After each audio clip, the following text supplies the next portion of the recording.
Hi everyone.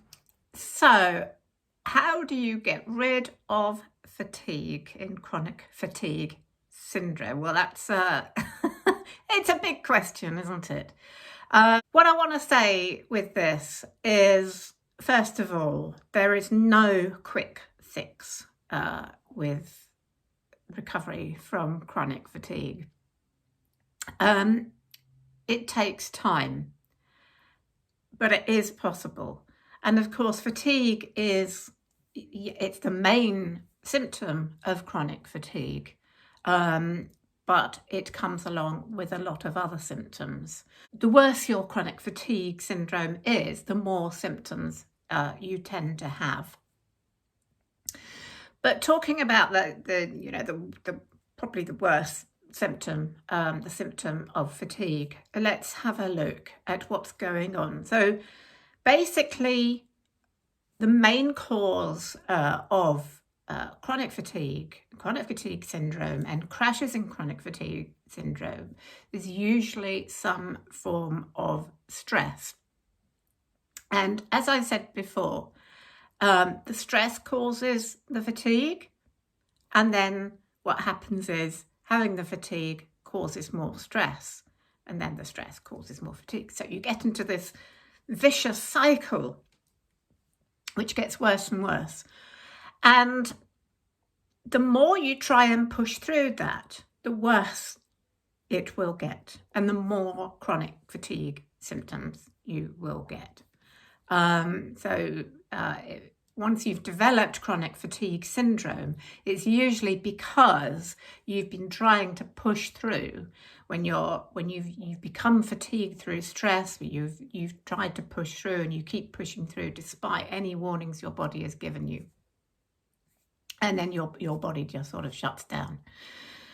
And of course, crashes in chronic fatigue are basically the same thing, where you've become overstressed and you've tried to push through, or you've allowed that stress to continue.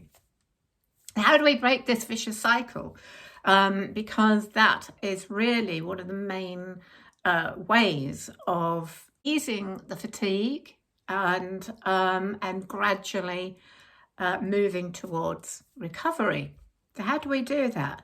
Well, first of all, number one is that we need to develop awareness of our thoughts and emotions when we get those stress triggers. So stress is usually caused by the thoughts that we have about certain events and things. It's not actually the thing itself. It's our thoughts, it's our story around the things that happen. Have you ever noticed that some people, different people react in different ways to certain events? The same thing might happen, and one person might be completely laid back about it, and another person might be getting really, really stressed and anxious. Why? Why would two people react in completely different ways about exactly the same event? It's because they're having different thoughts. So what you need to be doing in any stressful situation is to, first of all, start looking at where are your thoughts going, and also being aware of what emotions you are having. And we're not talking about suppressing emotions. It's actually being aware of them and allowing them to be, but actually looking at them and go, oh, okay, I'm feeling like that. Fine. Okay, let me feel like that for a while. But by doing that, instead of them running you, you're actually then kind of being in control. So we want to catch those thoughts. Easier said than done. So let me just tell you about something that happened yesterday, just as an illustration. Bank holiday weekend. Woke up Sunday morning after a really nice day the day before. We'd had the King's coronation, and there was a street party, and it'd all been very fun. And then my dog had got into a scrap with another dog, but was fine. Woke up the next morning and my dog's eye was all swollen and red and full of discharge. I thought for a moment that she'd been damaged by the other dog. So being bank holiday, I got onto an online video vet who took a look at it on camera and said, actually, that's conjunctivitis. So she told me to wash it with a chamomile tea wash and see how it was later on. But by 4 o'clock yesterday, it wasn't getting any better. I spoke to the vet again and she said, no, she really needs to see a vet. It's bank holiday weekend. Today is Monday. It's bank holiday. So I looked up the nearest out of hours vet, which is an hour's drive away. It's now 5 o'clock on a Sunday, and I'm trying to get dinner ready. And I'm trying to and I'm actually quite tired yesterday because of the previous evening's partying. I rang the out of hours vet to see if I could get a phone consultation. She said, you really would need to come. I could feel my stress levels going up and up and up. I said, I can't drive to Coventry. It's an hour's drive. I'm really tired. And I all these thoughts were going through my head. Like, okay, really, I really, maybe I should. I should drive to Coventry because it's my dog's eye. It's really important. And another thought was, this vet is going to think I'm terrible if I don't come because, I'm a really bad dog owner. So anyway, I came off the phone and I stopped all those thoughts. I looked at them and no, okay, that's not real. I'm not going to go there. So I took some time. I started getting on, preparing my supper, made some pastry, as you do.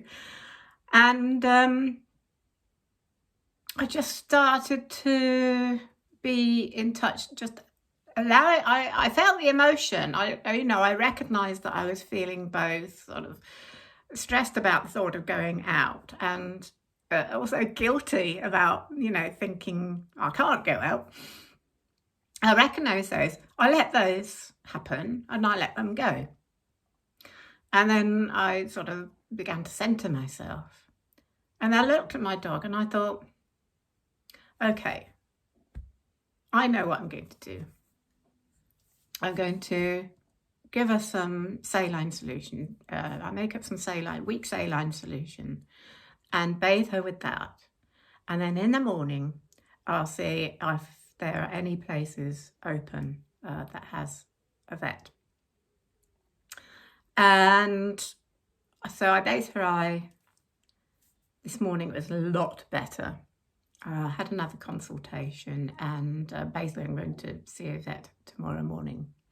Anyway, I'm telling you that because it was that kind of thing where your stress levels go up and you're telling yourselves all sorts of things. And when you allow those thoughts to run you can then end up putting pressure on yourself to do something. If I had run off to the out of hours vet yesterday, feeling stressed, feeling anxious, my dog would have certainly picked that up. She's anxious in the car anyway, so it would have been a horrible drive with me tired and stressed and the dog all sort of weirded out, which has done no good to my dog and certainly would have done no good for me. And in the end, everything was fine because I basically stopped. I just recognised, I watched my thoughts, I watched my emotions. There she is. She's fine this morning. And I just came into centre and I allowed my instincts to take over. Yeah, she's okay. So The other thing about, here you are, sweetie. Yeah, there she is. The other thing about, you know, what happens when we trigger into a crash is that thing of putting pressure on ourselves. All those musts and shoulds that all cause more stress. So so we need to recognize these as well. We need to recognize when they're telling us, oh, I must do something because, I must do this, I should do this because. Where is that coming from? Start to think about it. Question those shoulds and musts. Where have they come from? Are they childhood conditioning? Are they sort of people pleasing? I must do this because somebody else will think this of me. Start to question them. Don't let them run you. And then with all that, so developing awareness, catching your thoughts, making sure you're not putting pressure on yourself, and then bring yourself back into the present moment. Being in the present moment. And as I said before, and I'll say it again, practice meditation and mindfulness as much as you can, because this will help with that awareness and being aware of your thoughts and so on. So, as I said, this is not a magic fix. This takes time and patience. But if you do these things, if you catch your thoughts, stop putting pressure on yourself, stop pushing yourself, and just recognizing what your thoughts are doing and stopping that vicious cycle. Gradually over time, it will get easier. And with it, of course, there are lots of other things we can do, doing all the things we need to do to get a good night's sleep and all that. But I would say, number one, watch your thoughts. Start being aware and stop putting pressure on yourself. And start doing mindfulness, centering yourself, not allowing your thoughts and emotions to run you. Okay. Please do make any comments if you like, ask me questions. I will always answer, and please subscribe, and I'll see you again shortly. Bye for now.